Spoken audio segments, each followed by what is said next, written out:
اللہم صلی علی محمد۔ پچھلے دنوں میں نے آپ حضرات کی کافی اس حوالے سے تربیت کی کہ آپ کے دلوں کے اندر جو خوف ہے وہ نکل جائے، اور میں نے 3 کاموں سے روکا تھا۔ الحمدللہ ثم الحمدللہ جو حضرات یہاں آپ موجود تھے انہوں نے بھی سنا، اور لاکھوں لوگوں نے الحمدللہ سوشل میڈیا سے اس کا فائدہ اٹھایا اور جولیاں اٹھا کے وہ دعائیں دیتے ہیں۔ ایک میں نے آپ سے بات کہی تھی کہ کبھی بھی کوئی کہے کہ پیسے ڈبل کروا لو، یہ کام نہیں کرنا۔ روحانیت میں، عملیات کی دنیا میں اس کا کوئی وجود نہیں ہے، کوئی یہ حقیقت نہیں، حقیقت سے اس کو تعلق نہیں۔ اور دوسری میں نے آپ کا جو خوف ہے وہ نکالا تھا کہ کبھی کسی سے استخارہ نہیں کروانا۔ کیا نہیں کرنا؟ استخارہ نہیں کروانا۔ پھر میں نے ساتھ یہ بات بھی کہی تھی کہ جن حضرات کو یہ علم ہوتا ہے یا جن کے پاس یہ نعمت ہوتی ہے وہ پیشہ ور نہیں ہوتے، جو پیشہ ور ہوتے ہیں ان کے پاس یہ علم نہیں ہوتا، تو یہ کیا ہوتا ہے؟ ٹھگ ہوتا ہے۔ یعنی سارا یہ نظام جو ہے وہ جھوٹ کے اوپر ہوتا ہے، اور آپ ایسے بندے سے استخارہ کروا کے اپنے بیٹے بیٹیوں کے رشتے، کاروبار کے معاملات یا آنے والے دنوں کے جو معاملات جو بھی گھر کے ہوتے ہیں یا کاروبار کے ہوتے ہیں وہ طے کر لیتے ہیں اس بندے کے کہنے پہ جس کو آپ جانتے تک نہیں ہیں،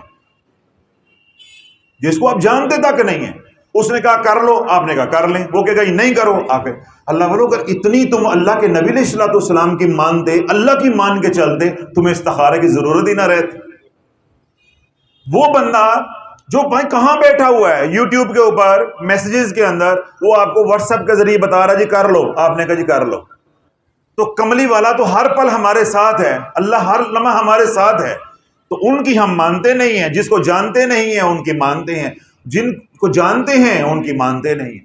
تو یہ ساری باتیں میں نے سمجھائی تھی۔ تو اللہ والو آج میں آپ کو استخارے کا انتہائی آسان طریقہ بتا رہا ہوں، انتہائی، کہ 7 سال کا بچہ بھی کر سکتا ہے اور 70 سال کا بابا بھی کر سکتا ہے، یعنی جس کی نبض چل رہی ہے ہر کوئی کر سکتا ہے، اور اس کے لیے ریاضت بھی نہیں چاہیے۔ کیا چاہیے؟ ریاضت بھی نہیں۔ جب میں عمل بتاؤں گا تو آپ کہیں گے کہ واقعی حضرت صاحب اس کے لیے تو ریاضت چاہیے نہیں۔ اس کے لیے ریاضت کیوں نہیں چاہیے؟ کہ وہ عمل ہے سورہ فاتحہ کا۔ تو جب سے آپ نماز پڑھنا شروع ہوئے ہیں تو دن میں آپ کتنی بار سورہ فاتحہ پڑھتے ہیں؟ تو الحمدللہ ہر بندے کی زبان میں، روح میں اس کی تاثیر ہوتی ہے۔ کوئی اور صورت ہو تو اس کی بھی ریاضت کرنی پڑتی ہے۔ اس لیے میں نے کہا کہ یہ عمل اتنا آسان ہے اور اتنا مؤثر ہے کہ اس کے لیے ہمیں الگ سے ریاضت کی بھی ضرورت نہیں کہ بھائی یہ چلا کشی کریں تو یہ ہوگا، نہیں۔ کیا کرنا ہے؟ رات سونے سے پہلے بیٹے یا بیٹی کا رشتہ کرنا ہے، کوئی کاروبار کرنا ہے، بس اپنی جھولی پھیلائیں اللہ کے سامنے کہ یا اللہ میں یہ کام کرنے لگا ہوں تو مجھے معلوم نہیں ہو رہا صحیح کیا ہے، غلط کیا ہے، کون سا رستہ میرے لیے مناسب ہے اور کون سا رستہ میرے لیے غیر مناسب ہے۔ تو اللہ تو میری رہنمائی فرما دے اپنے محبوب علیہ الصلوۃ والسلام کے ساتھ۔ تو کیا کریں گے؟ بستر پہ جب لیٹ گئے سونے کے لیے وضو کے ساتھ سوئیں تاکہ اس میں شیطانی کوئی خلل جو ہے وہ نہ آئے، جو خواب آئے وہ ٹھیک آئے، یا جو بھی اشارہ ہو وہ اس سے آپ کو رہنمائی ملے۔ جو آپ کا مقصد ہے، جس کام کے لیے استخارہ کرنا چاہتے ہیں، اس کو مقصد کو ذہن میں رکھ کے ایک بار درود ابراہیم پڑھیں اور اس کے بعد ایک بار سورۃ فاتحہ پڑھنی ہے۔ ایک بار کیا پڑھنی ہے؟ سورۃ فاتحہ۔ جب آپ درود ابراہیم پڑھیں گے اس کے بعد سورۃ فاتحہ پڑھیں گے، جب آپ آئیں گے اہدنا الصراط المستقیم، کس آیت پہ آئیں گے؟ بولو ذرا، اہدنا الصراط المستقیم۔ سورۃ فاتحہ کی کتنی آیتیں ہیں؟ 7۔ اس آیت کو 7 بار پڑھنا ہے۔ یاد رہے گا؟ میں ایک دفعہ کر کے آپ کو ڈیمو دے دیتا ہوں۔ اب آپ یوں کریں گے، آپ بستر پہ یوں لیٹ گئے، بستر پہ لیٹ گئے، جس کام کے لیے استخارہ کرنا ہے وہ اب آپ کے ذہن میں ہے۔ مثال کے طور پہ آپ نے استخارہ کرنا ہے میں نے حضرت صاحب سے مرید ہونا ہے کہ نہیں ہونا، بھائی کر سکتی ہو، میرا ہتھیار میرے پہ بھی استعمال ہو سکتا ہے، کوئی بری بات نہیں، اچھی بات ہے۔ مرید ہونے سے پہلے 5000 مرتبہ سوچیں، لیکن ہونے کے بعد پھر پیچھے مڑنا نہیں ہے، پھر پیچھے مڑنے کا نہیں سوچنا، ٹھیک ہے؟ اب آپ بستر پہ لیٹ گئے، اب آپ پڑھیں گے اللہم صلی علی محمد وعلی آل محمد کما صلیت علی ابراہیم وعلی آل ابراہیم انک حمید مجید، اللہم بارک علی محمد وعلی آل محمد کما بارکت علی ابراہیم وعلی آل ابراہیم انک حمید مجید۔ اب آپ پڑھیں گے اعوذ باللہ من الشیطان الرجیم بسم اللہ الرحمن الرحیم الحمدللہ رب العالمین الرحمن الرحیم مالک یوم الدین ایاک نعبد و ایاک نستعین اہدنا الصراط المستقیم اہدنا الصراط المستقیم اہدنا الصراط المستقیم اہدنا الصراط المستقیم اہدنا الصراط المستقیم اہدنا الصراط المستقیم اہدنا الصراط المستقیم صراط الذین انعمت علیہم غیر المغضوب علیہم ولا الضالین آمین اللہم صلی علی محمد وعلی آل محمد کما صلیت علی ابراہیم وعلی آل ابراہیم انک حمید مجید اللہم بارک علی محمد وعلی آل محمد کما بارکت علی ابراہیم وعلی آل ابراہیم انک حمید مجید۔ مجھے بتاؤ اس میں کوئی مشکل ہے؟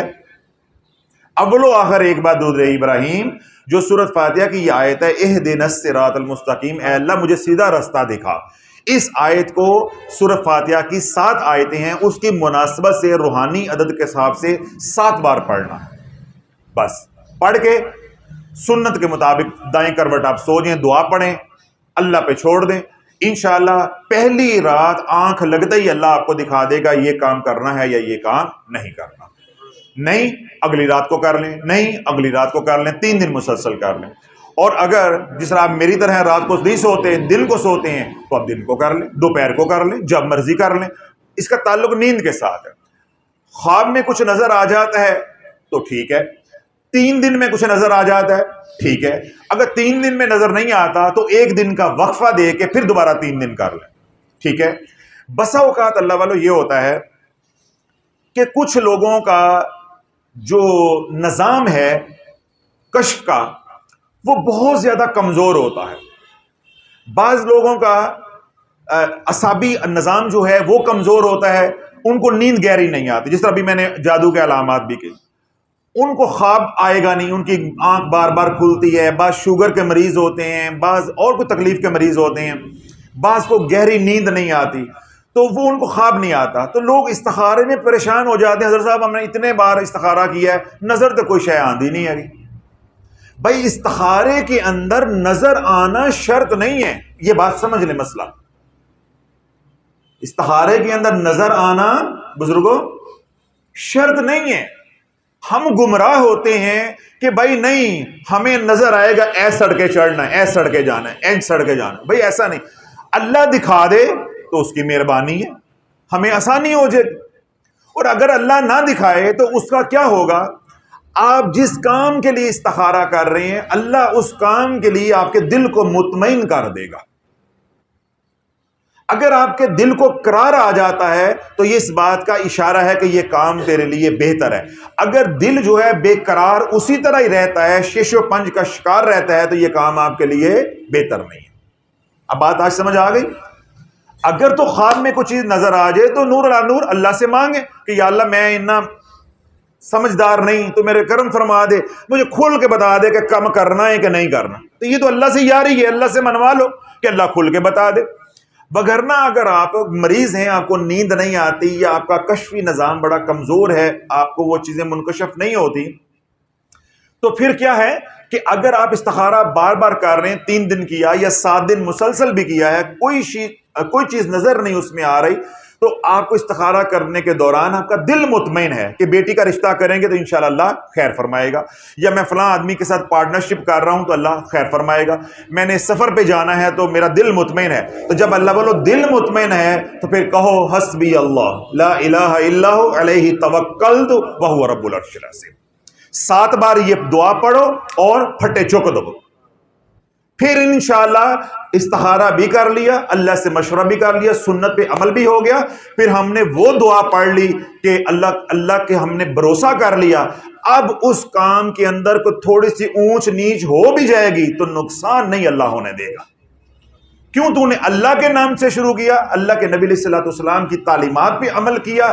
پھر بھروسہ اللہ پہ کیا، تو اللہ کسی کا بھروسہ توڑتا نہیں۔ 2 باتیں ہو گئی، اگر نظر آ جائے بسم اللہ، اگر نظر نہیں آتا تو پریشان نہیں ہونا، اپنے دل کی کیفیت کو دیکھنا ہے کہ میرا دل مطمئن ہے اس کام کے اوپر، جب دل مطمئن ہے تو پھر پھر اللہ پہ توکل کر کے کام کو ہاتھ ڈال دیں، شروع کریں، اور میں نے کیا کہا کہ پھر دعا پڑھیں 7 بار، حسبی اللہ لا الہ الا ہو علیہ توکلت وہو رب العرش العظیم۔